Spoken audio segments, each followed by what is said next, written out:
Thank you for joining us wherever you are. This podcast episode is brought to you by the Old Ways Actual Play team.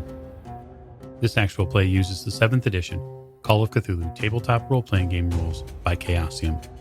This actual play is performed by adults and in an adult setting. While we try very hard to stick to languages for all ages, listeners should know that this podcast may include mature themes. All content, including names, places, events, companies, and etc., that may bear resemblance to entities living or dead, is strictly coincidental. My name is Michael Diamond, and for tonight's game, I will be your keeper.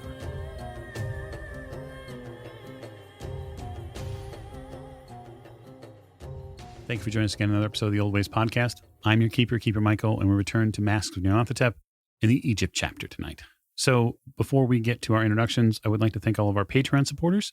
You can join them at patreon.com/theoldwayspodcast. Come, enjoy, have some fun, lose a little sanity, and enjoy the journey along the way. Now, I'd like to do introductions. So to my right.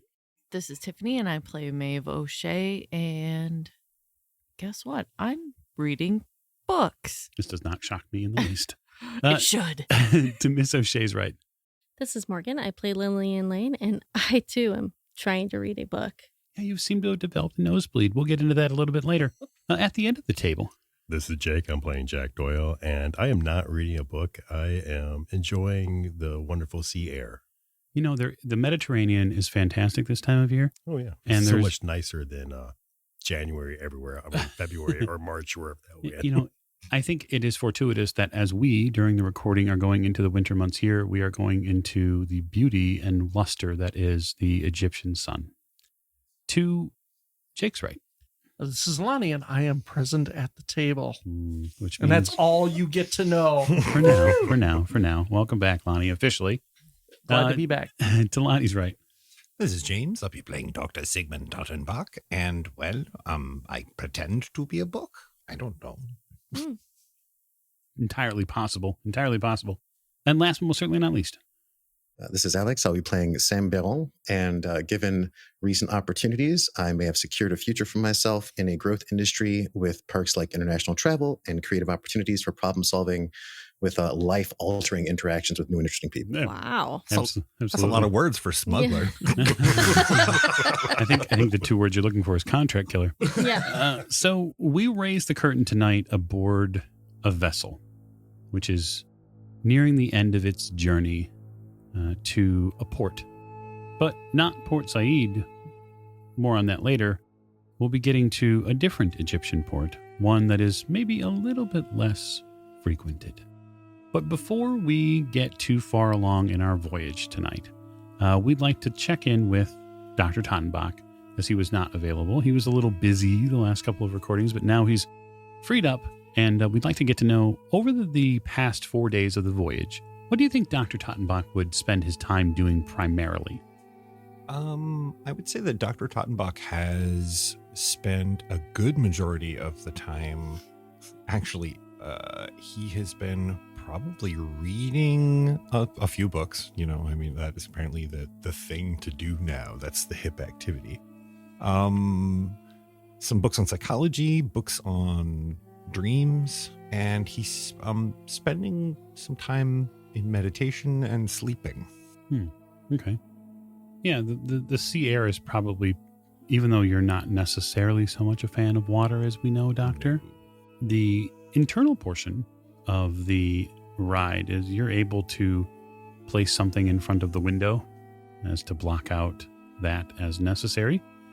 And you are able to get some clarity mentally. It has been a very trying time in the past few weeks. You get visited probably a couple of times, likely once by Lillian. Perhaps some of your other compatriots might just check in on you. But the voyage in and of itself is relatively calm. Wonderful. Then, yeah, Doc definitely uses it as downtime and to pursue some further interest in archetypal psychology. Sure. The inner workings of the mind and the dream state have suddenly and recently become fascinating to the Doc. No, I can't imagine why. I'd like to know from the rest of you, Are you taking any meals together? Are you keeping separate mostly over those 4 days outside of what's been already decided? But are there any communal portions going on? Well, during the day, as much as the sun is out, I'm probably out on the deck. So, Yes. I mean, unless people are coming out there to eat. Okay. Well, I mean, they're not serving you food out there, no matter how cool you think you are. Well, I'll probably grab something and take it out. I'm not saying I'm going to have them, like, wait on me, but I'm just saying, like, I might grab a sandwich and... So, in that case, then, beyond you sunning yourself on the deck, Miss O'Shea, is there any other communal aspect to this, or are the parties staying disparate for the moment? Only communal aspect that Doc is having is that he's checking on everyone physically. Around the ship. His compatriots, not everyone. I line up for your physicals. No, checking just, his companions to make sure Jack's wound is okay, that everyone is doing all right. Sure. Mentally and physically. And then get some food back in his room. Sure. I guess if you'd like, then, Doctor, why don't you make me a psychology roll? Because I know for a fact that Miss Lane is likely to want to talk to you. 81 over 79, but I'm going to go ahead and spend a couple of luck on that. Okay. For the most part, the crew is in reasonable spirits. The group is in probably a quite understandably different state. They have come off of a couple of traumatic events, Jack especially, being physically wounded as bad as he is. And then also, too, there's a lot of unknowns. And it doesn't really creep into your brain until you get a little closer to Egypt. But one of the things that you begin to remember is you don't speak Arabic. I really don't. And you're not very certain how many people here do, if anyone. And you're going to go into a country whose primary language is Arabic. And even though they might know some English because of the British history there, you're going to be in a country finally where your English is not the primary language, nor is German. And that could prove to be enlightening. Educational, but not perhaps in the way that we are going to be wanting. I had a communal thing. Yeah. So after the gripping conversation I had with Jack regarding the nature of the stone and the gravity of the situation, my intent was to kind of refocus my studies as opposed to focusing on doing it in solitude, considering time is of the essence. I was probably going to start spending a bit more time in orbit around Maeve, assuming that she's not in isolation, and kind of passingly asking for feedback on my interpretation of some piece of, let's say, Life as a God or Africa's Dark Sex. And I would be offering up the Forsyth's references, his Arabic references, and that book that came from, what is her name? The spice shop owner. Zahar Shafiq. Yes, Shafiq's book that is in Arabic that I've been trying to basically use as my workbook for Arabic interpretation. Sure. But she seems to have a penchant for languages. So assuming that, it piques her interest at all, I was basically going to kind of create a little work pile up on the deck where she seems to be sunning during the day and just kind of have the stuff out and engage in kind of casual conversation about whatever. Well, I can totally read Arabic. So if you need help with Arabic, I can read it. Well, we haven't decoded this particular tome at all. So I think it would be worth figuring out whether there's any utility to be gained from it whatsoever.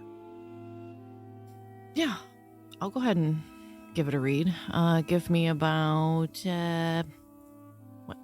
How long do you think for a skim? 3 hours? 4 hours? Yeah, it doesn't even take you 4 hours. Oh. It takes you 20 minutes. Huh, okay. Because you open it up, and 4 pages in, you realize what it is. It's the Quran. Oh. Then I'll, hand it back. It's the Quran. Oh, okay. It's a very beautiful version of the Quran, artistically speaking. Right? The cover is very fine. The pages are inlaid with all sorts of wonderful additions, colorings to the text, pictures, etc. But it is, in fact, the Quran. So you can read Arabic, but can you speak it? No. Interesting. Languages are usually easier to read than they are to speak. Especially if they've never heard the language. Depending on how things go when we arrive in Egypt, there is another conversation that I feel we should probably have that will not be nearly as blood boiling as the last one, but it should be had in relative confidence. Not because I want to hide anything from anyone. Mm-hmm. Just because I feel like there's an understanding that I'd like to try to come to with you. What's that? Well, as I said, I don't know if we can have the conversation now. I'd kind of like to see how things pan out when we arrive, because it's not pressing necessarily. It's not a point of concern. Okay. Diego does at some point, the captain of the vessel, does at some point gather the 5 of you. And he says he has a matter of concern before you reach the shore. Likely, Sam, he would have you probably gather your compatriots, your fellow passengers. Sure. Over a fairly stained cup of whatever it is he's drinking that passes for coffee, he says, you need to understand that landing at Alexandria will be a little different than you might think. Alexandria and Port Said operate totally differently than the ports you may have been used to. There are very little in the way of actual slips for a boat like ours to dock to. Most passenger vessels arrive at the edge of the dock area and arrive by barge. Passengers are offloaded from them to flotillas, and then you are brought in. We will have a place to arrive. We will have a port, as we are a shipping vessel, not normally carrying passengers. I need your passports. As I assume, he very briefly eyes Sam, I assume you would all like to avoid standard custom procedures. That would be ideal. Very much so, yeah. Then I will need your passports. I have the proper material and stamps to make them legal in Egypt, but you must understand this before you leave my vessel. If you are caught and the passports are seized and they are placed against proper stamping from the offices in Cairo, there is the possibility that the passports could be seized. At first or perhaps second inspection, there should be no difference. But if they bring them to the enforcement masters there, the actual collectors, they will know the difference. So they may be swayed potentially in matters of finance, but those are difficulties you would have to deal with directly. So are we expecting to be, I guess, questioned in Cairo as well? No. That is the purpose of you giving me your passports now, to create the proper markings and stampings of arrival. So that way, when you arrive in Alexandria and walk through the port, you are already stamped by customs, having already traveled to Egypt before. I see. The gentleman there should look at them for only but a moment, and you'll be able to walk right in. Well, it sounds foolproof, Doc says with a smile. I will look over my shoulder at the group. I understand any apprehension you might have at this, but this is what we agreed to. Yeah, this shouldn't be a problem. One way or another, we'll take care of it. Truly, I would offer you one last piece of advice about Cairo, about Egypt. Find someone quickly who can act as your guide. There are hundreds of dragoman who know the city and its streets. There are also a large percentage of them that may be more than willing to act unscrupulously if they believe that you are to be taken as fools. I don't believe you are. So pick your guide wisely and pick up as much Arabic and as quickly as you can. Understood. If I may, lastly, understand that Egypt is a place of change. It has changed very recently. And although the king is no longer sultan, the power of Egypt is still here. And the presence of the British is also here. Even though they have said Egypt is a nation unto itself now, I would not believe that for a moment.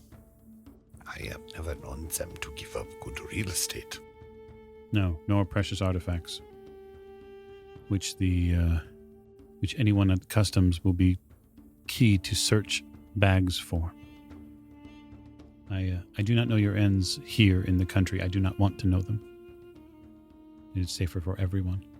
But I would also advise, if you are going to take any treasures from Egypt in any way, shape, or form, be very careful about what you remove from this place.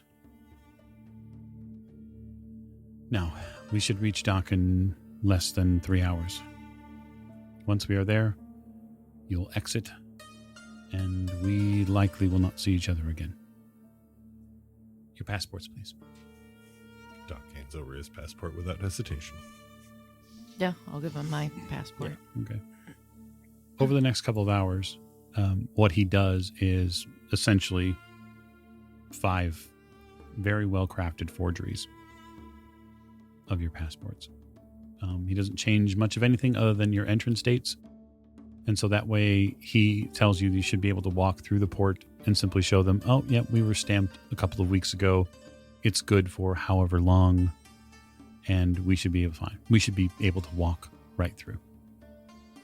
Sam, he takes a little extra time with yours and reminds you, obviously, that whatever agreements are in place, he hopes that you are fortunate to resolve them quickly.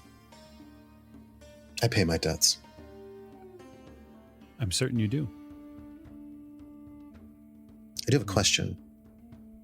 You Certainly. mentioned the potential of exporters. Are you familiar with any Several. reputable?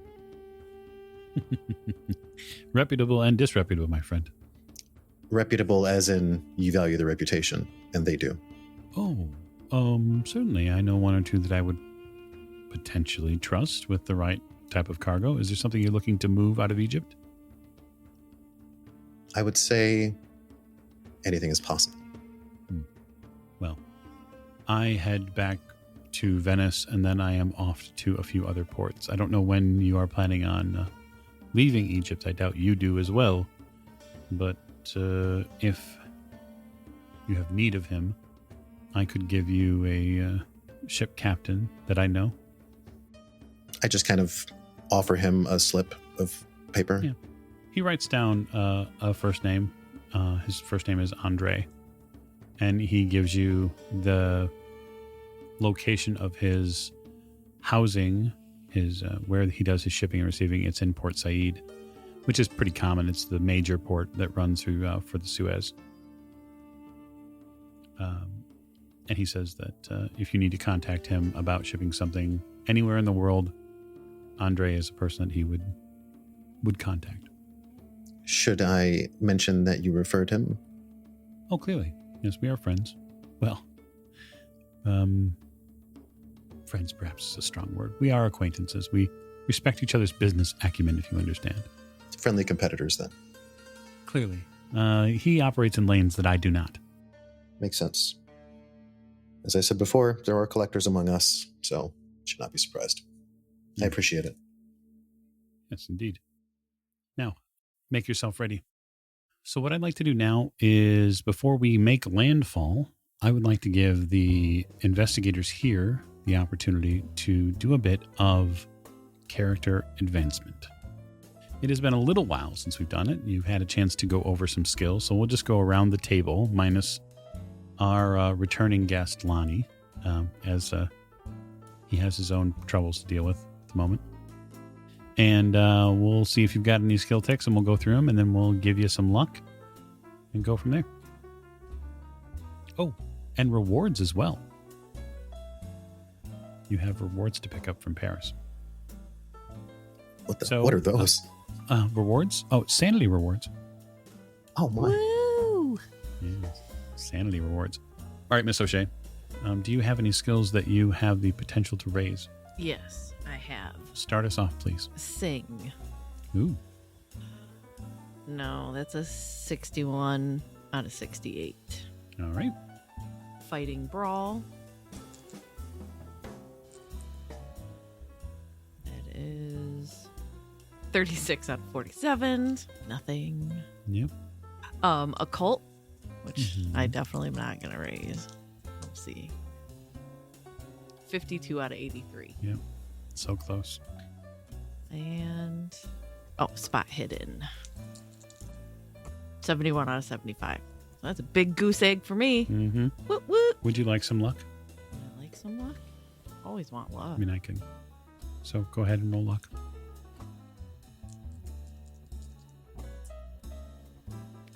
88 out of 40. Wonderful. That's good stuff. So you may take 20 more points of luck. Yeah. Woo woo. All That'll right. last a game session. Right. So that's it for Miss O'Shea. So Miss Lane. Sure. I had listen. Okay. I got a 58 out of 79, so nope. Yep. Then I have spot hidden.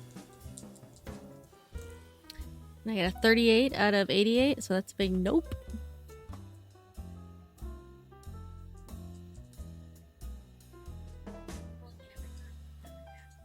Correct.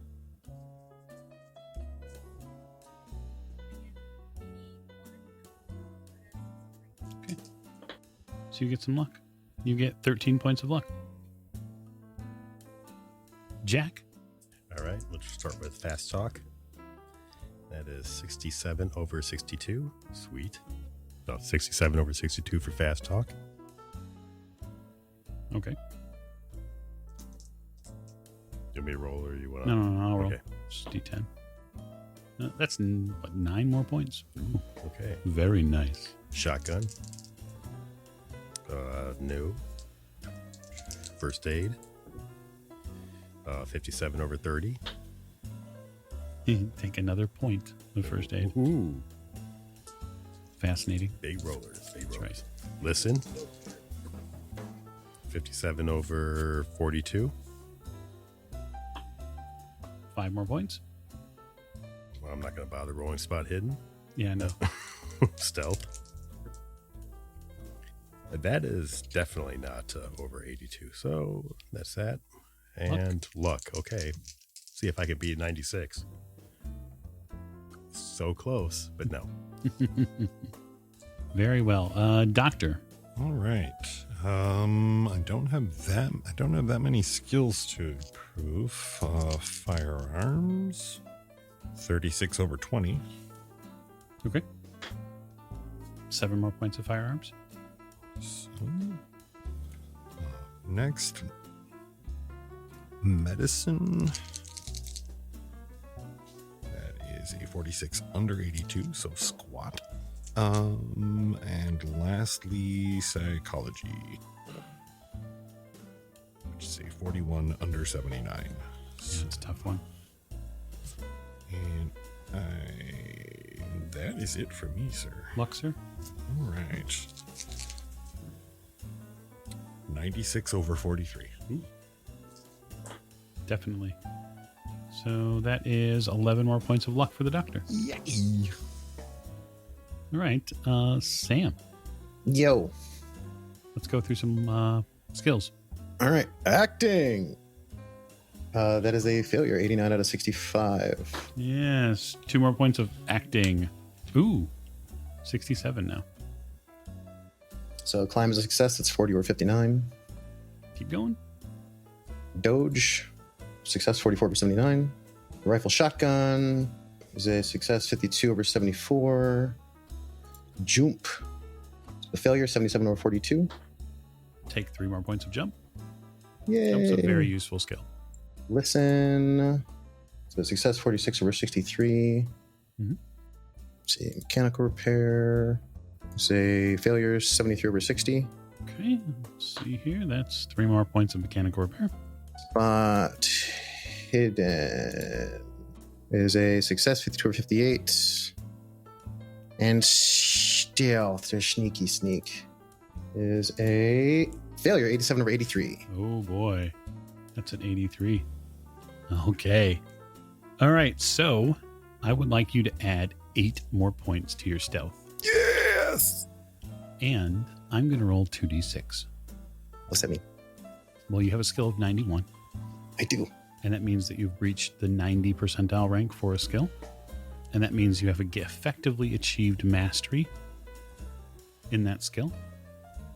And that means that you get 2d6 points of sanity back. Nice. Yep, take 10 points of sanity. I can't go past my max, right? You cannot. All right, cool. I will accept that. Sneaky sneak.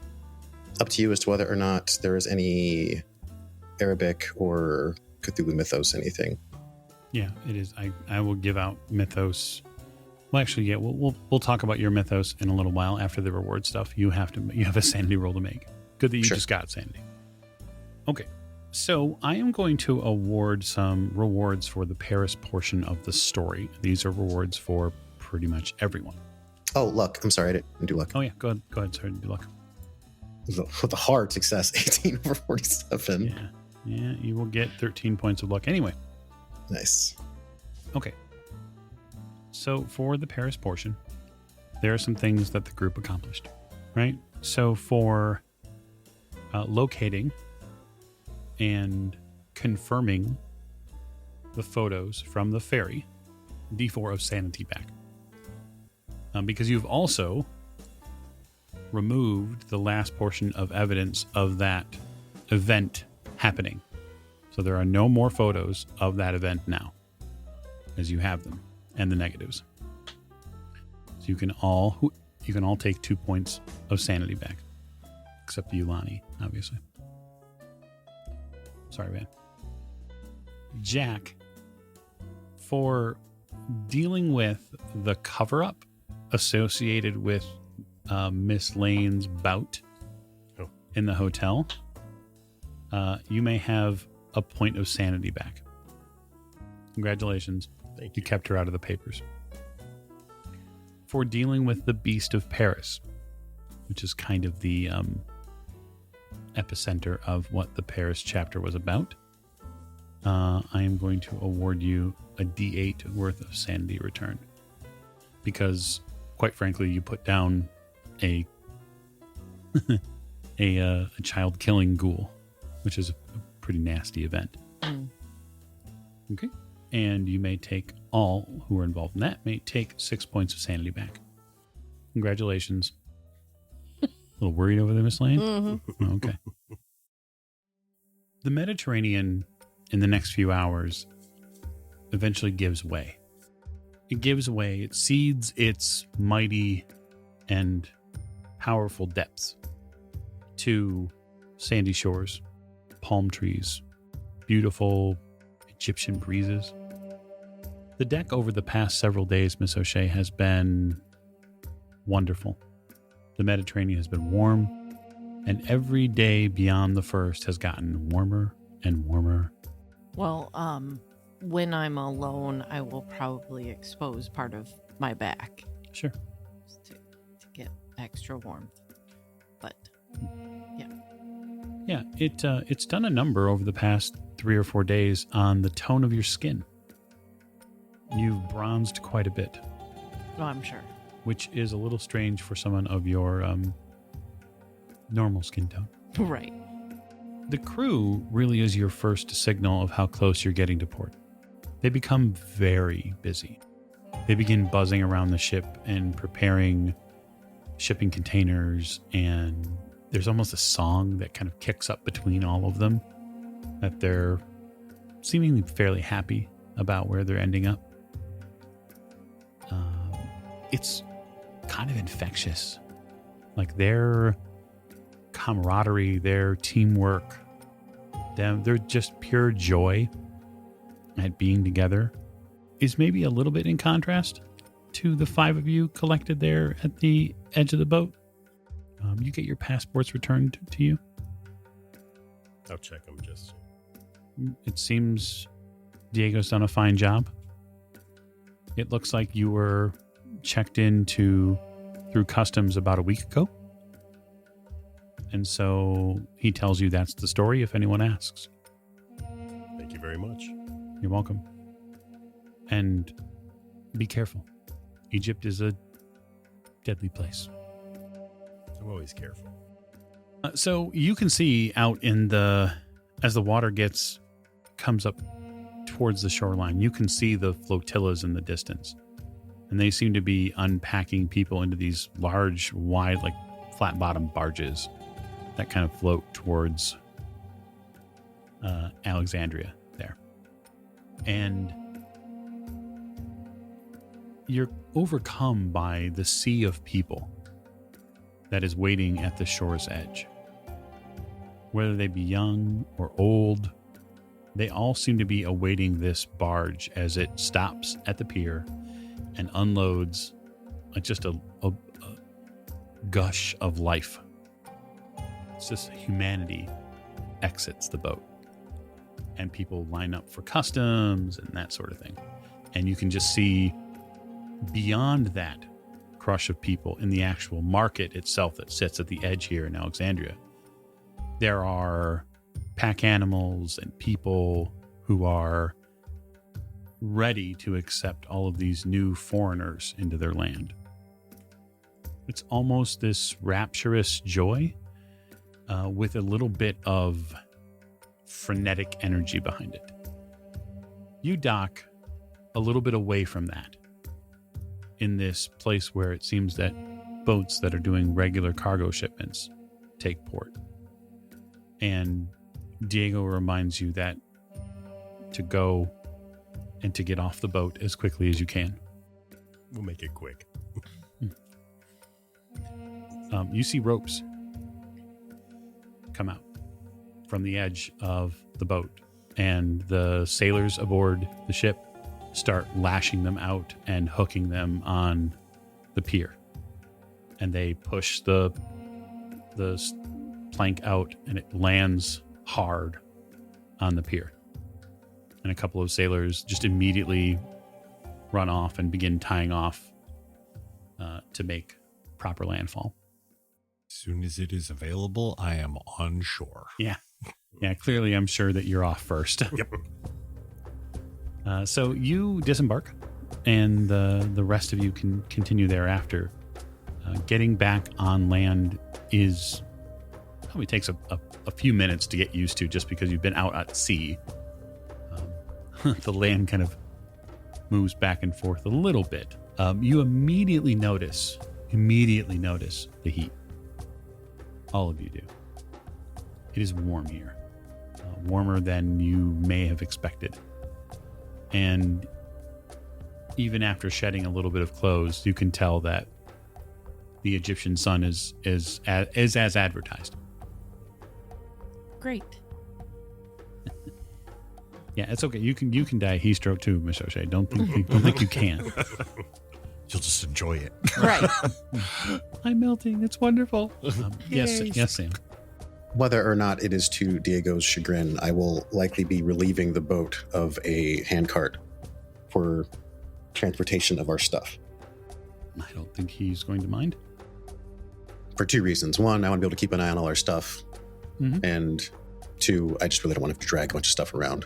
So I am likely at this point in slacks and undershirt, taking in the sun and waiting to see what the next move is.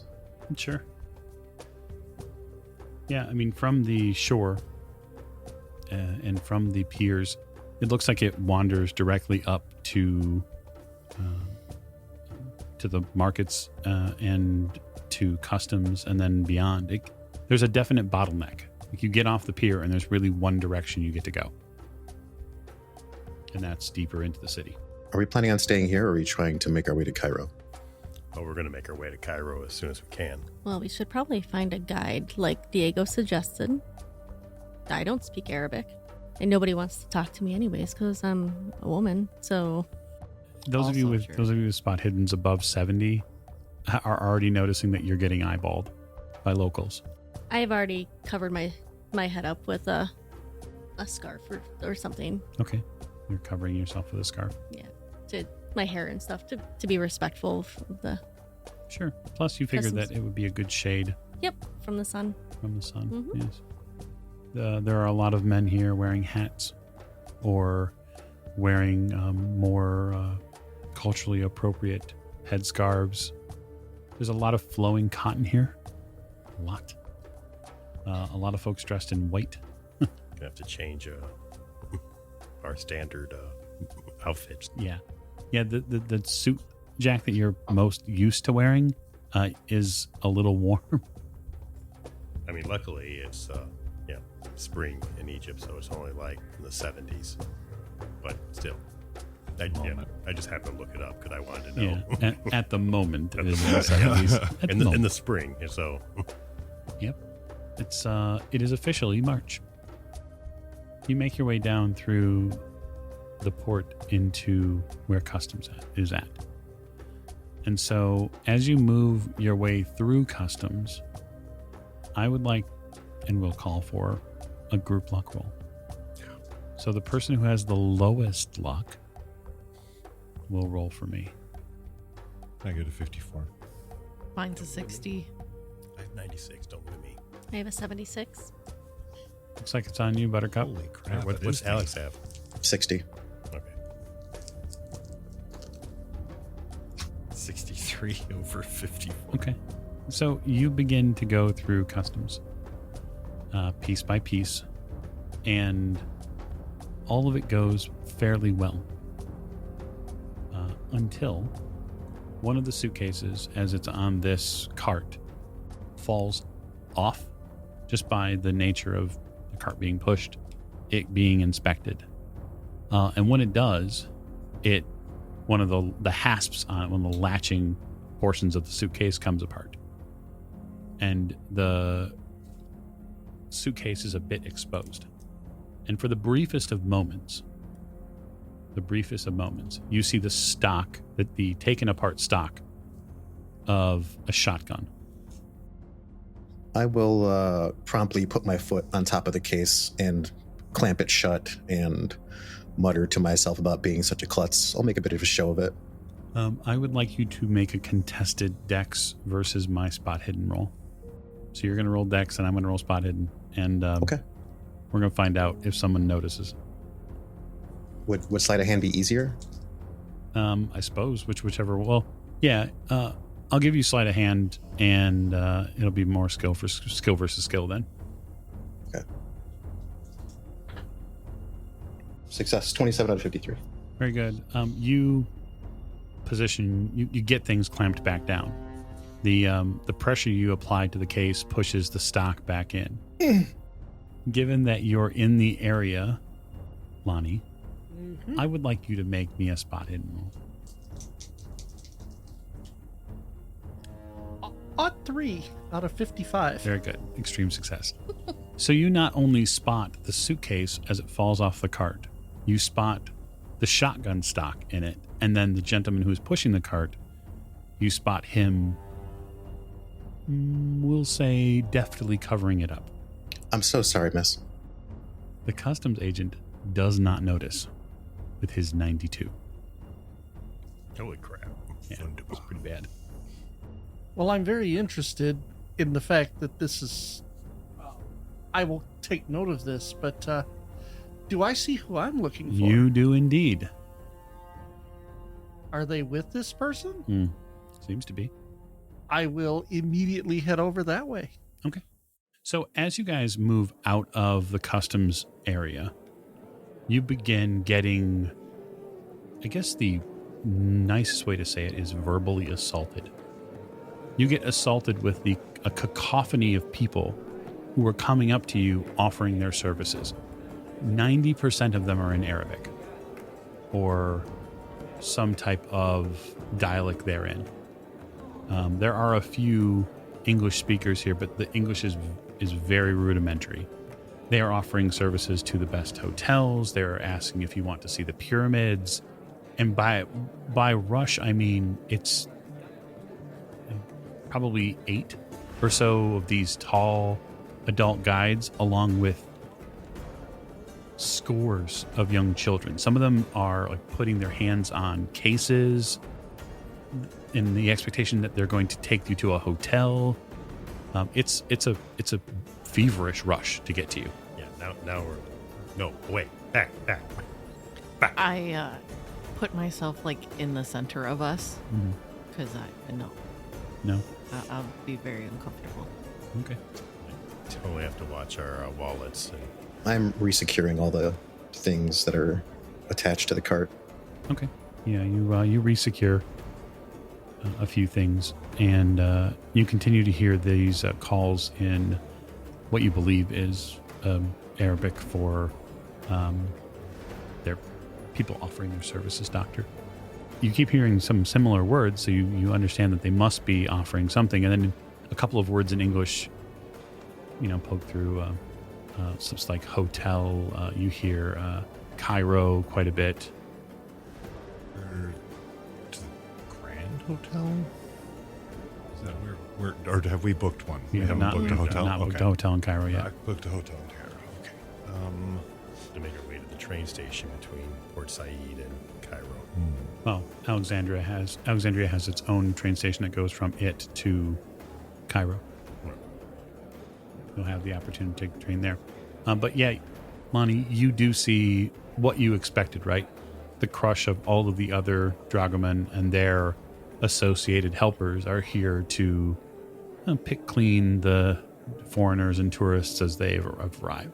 I will immediately stride through them at a very measured pace with the occasional elbow here or there. Sure. I will immediately try and get as close to the group of foreigners as I can, and I will bow deeply in the direction of the person in the middle of this crowd. Sure. Why don't you explain yourself, describe your character a little bit as you arrive on the scene. It would be average height, except that he is wearing a turban, so he stands out a little bit taller than most. White and red cotton robes. Very well presented. A beard, wire-rimmed glasses, which is not very common. Okay. Yeah, there's a gentleman in front of you, very, again, fine, colorful robes. He looks a little bit above the cut, we would say. He does not appear like the others that are here. His robes, his clothing has been cleaned. It seems almost not pressed, but it has been prepared. He's not nearly as excited as the rest of them. He seems genuinely amiable. He has a smile, likely, but beyond that, he seems professional. And he bowed to Maeve. It seems that way. Okay. I'll just kind of step in front a little bit. Okay. Just can we help you? As I can help you. I see that you're new here, and you will undoubtedly need the services of one such as I to navigate the fine city of Cairo and any points beyond. And you need the best, and I am the best. Allow me to present myself. My name is Awdel Zar, and I am a drago. You see that the other kids and the other, what you imagine are dragomen around, are likely maybe a little peeved at his grand entrance. Good English? I mean, obviously it is. Zar's English seems very well put together. So far, it's the best English you've heard. Offer my hand to say handshake. I will accept his handshake. What do you think? Well, we need somebody to guide us, and he speaks English. Another gentleman steps up. This man, come now. You need me. He points to himself. This is another dragoman, not nearly as finely adorned. He's likely probably sans 5 to maybe 7 teeth. He says, let me show you the wonders of Cairo. Let me show you the pyramids. Don't listen to this man. And you are? My name is Hakim. He bows very deeply. I am happy to show you anything. My boys here will take care of everything. Gather the bags immediately. Go. No. I snap my fingers. Okay. I snap my fingers immediately. In a give a look to the little urchins with him that says, "Touch those bags and you die." I will say, "You are bold to steal another man's luggage." We are all trying to eat. You know that. He says in Arabic. And I will reply back in Arabic, "Then go eat elsewhere. This is my meal." All right. He's not necessarily willing to immediately back down, so why don't you roll Intimidate for me? Sure. Nope. 86 over 15 is not going to do it. He stands fast and says to you, "You won't bully me off them. There's enough meat on the bone." He looks at one of the party. "We can both eat." They seem to be having an argument in Arabic. Which one's more aggressive? Give me a psychology roll. That is a 5, so that is a extreme success. So Yep. a couple things are clear, right? This gentleman in the robes, Awdel, who's introduced himself, is confident, perhaps slightly arrogant about some of the things that he's professed, but he does seem to have some sort of he has an air about him, we'll say. The second man, Hakim, who came up after him, seems to be, he has an almost vulturous feeling to him. Like he wants to dig his claws into people. Catch Jack's eye. Make a subtle head nod toward when, not at Akeem, but Jack knows what I'm talking about. Yeah. Well, your services, while I am certain they are about most compliant, we will be going with the first gentleman. Thank you. On your heads. He storms off and says something in Arabic, and the kids seem to scatter. I check for my wallet. That's an excellent idea. Why don't you all check your belongings? Yeah. And I'll give Sam a spot hidden roll because I'm assuming he was on Overwatch during this. Oh, I have not taken my eyes off of the bags or anyone who was near us. You can't play Overwatch while we're doing this. So what do we roll for our belongings? Just make a spot hidden roll. I got okay. extreme. Clearly. I succeeded. Good. 21 out of 75. Okay. I got a 17. So I'm just Okay. like, what is that number? Out of 88. So I'll say this. You all seem to have come out, at least from this initial scrum hole. But Sam, you did have to basically look off a couple of the more adventurous ones who were maybe a little bit more talented. The daft ones, sure. Oh, yeah. Like there was one. SWAT here and there. Yeah, there was one there, probably no more than 12 or 13, that is likely a very profitable thief. And they needed more than one reminder, like, not this time. The initial pack of them, along with their dragoman guide, seemed to exit after being shooed off by their potential customer. Is there any way, just to make a point, I would like him to steal a bullet.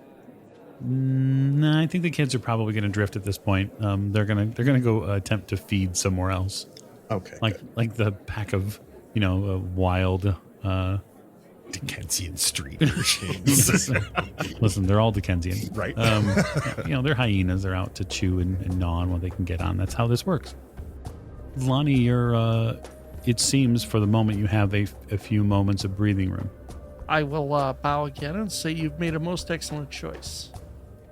One such as those cannot handle dealing with people from outside of Egypt with the manner of discretion that they either desire or need. Yeah. Okay. Do we know how much this is going to cost us? I will make a point of emphasis of discretion. Yeah. So what? Yes, agreed. What is your service going to cost us? We can discuss that.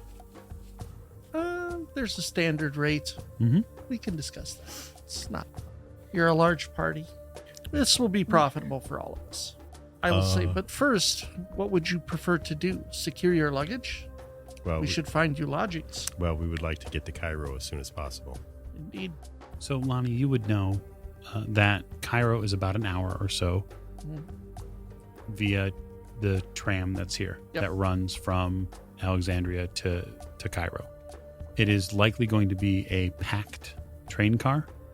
It's a very sardine method that they use.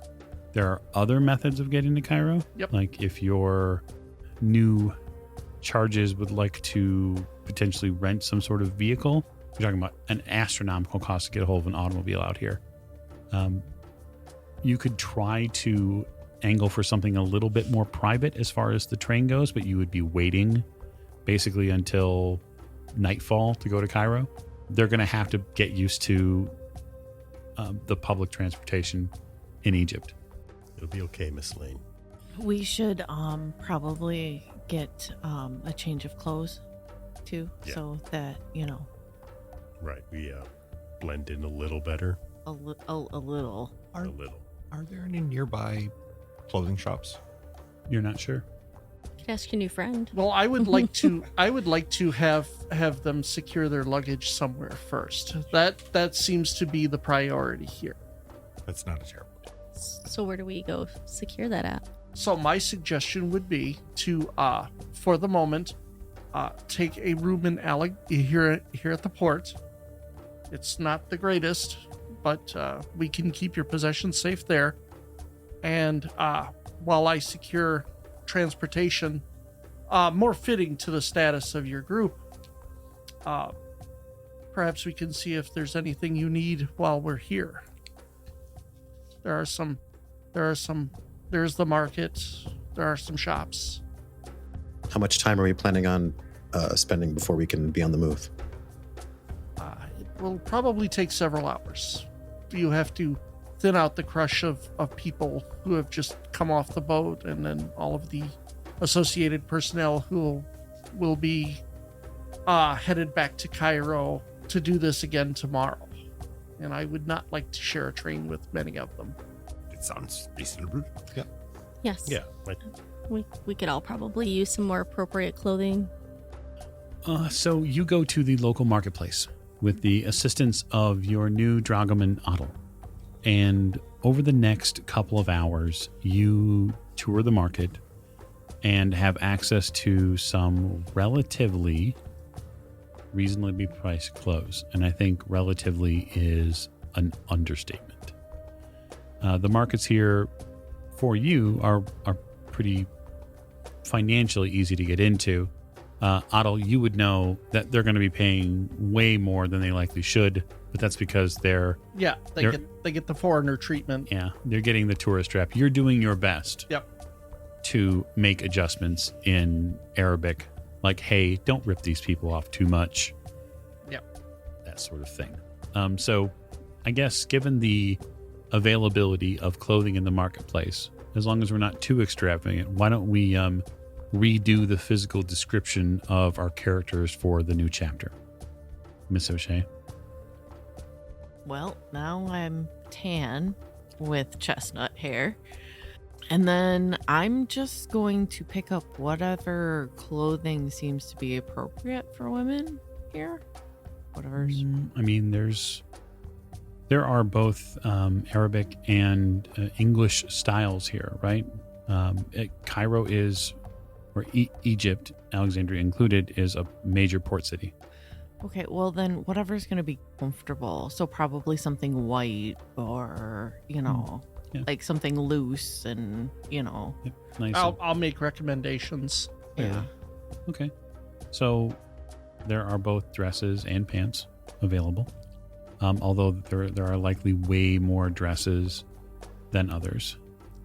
Yeah, I'll probably just get a couple dresses. Okay. Miss Lane, So many pants. just not for you.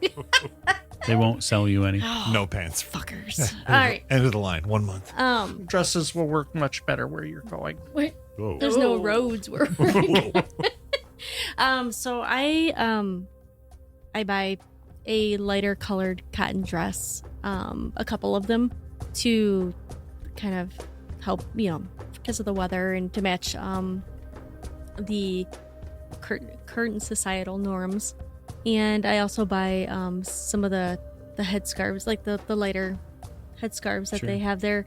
Mine were silk and probably not as appropriate for the sun, but I kind of want to blend in more than stand out, with the exception of my blood red boots that I picked up in Venice. Clearly. Yeah. The boots that this woman is wearing are they're going to stand out, even under the dress. Someone will likely see that those are not inconspicuous. Jack, what are you bathing yourself in? Oil of saffron. No, Yes. I'm gonna basically dress like Rick O'Connell from the Mummy movies. Jesus. Okay. Lots of earth tones, boots, Scarf. white.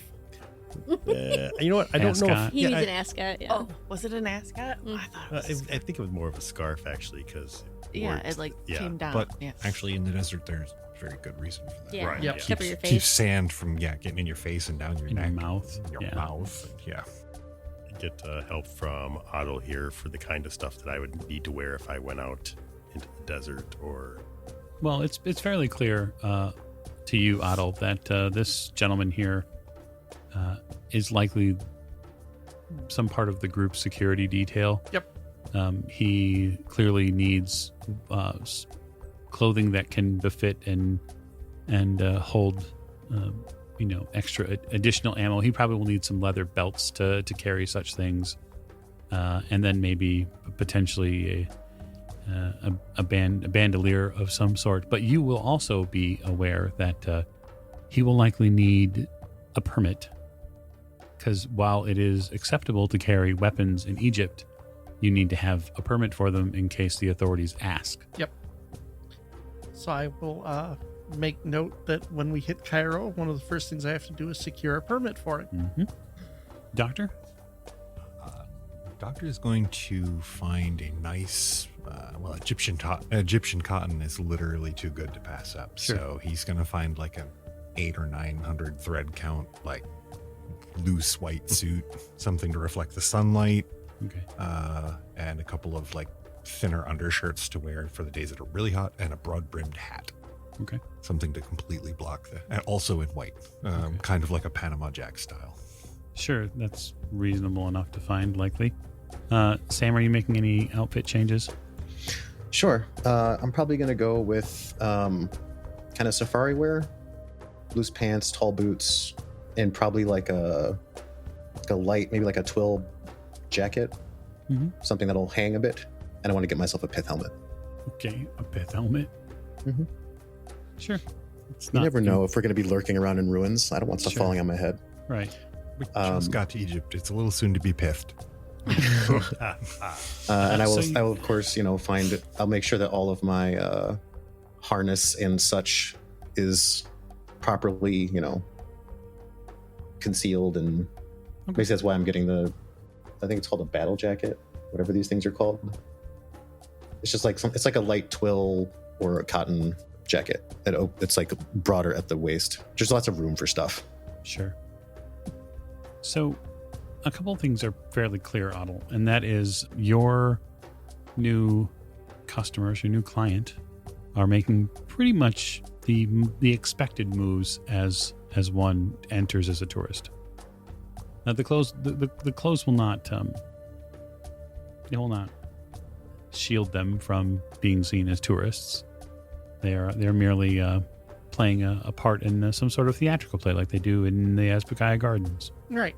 Well, that's why I'm glad they hired me, because at least I'll be able to get them through this alive, whatever it is they're going to go do. You also all learn about the currency of Egypt. You learn about the the piaster, and that is the coin of Egypt. There are 100 of them in a Egyptian pound, and you learn the transfer rate is likely about 1 Egyptian pound to every $5 US. What is it to the British pound? I mean, ballpark. Ballpark, actually, right now, the Egyptian pound and the British pound are Pretty much 1 to 1. pretty close. Okay. I think that they probably tie the Egyptian pound to the British pound. Which, given what Yeah. Britain is currently doing here, makes sense. So after that, your dragoman guide Awdel leads you along towards the tram a few hours later. This tram is a little quieter than the one you'd seen leave Alexandria hours ago. While there are not completely open cars, you're not sandwiched against people.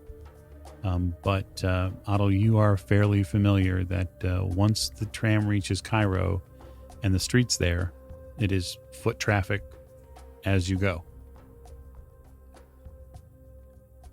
Well, I mean, there are vehicles, but those are few and far between. Indeed.